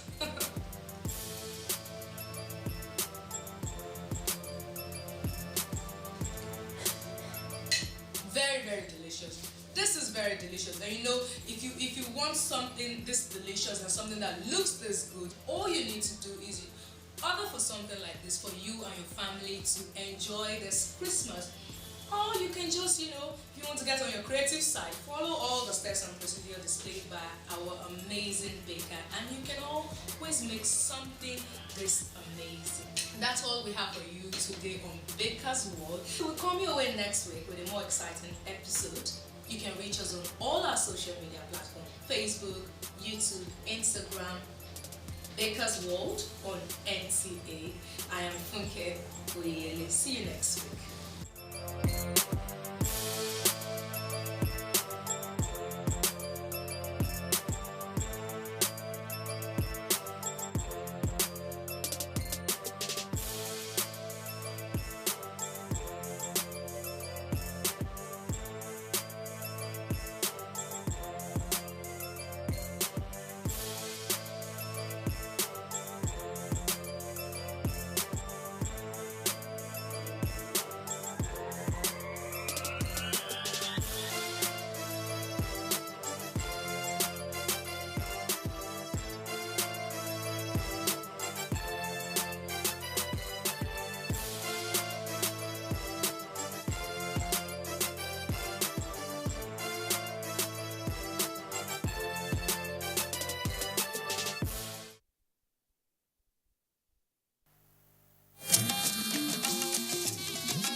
This is the network service of the NTA.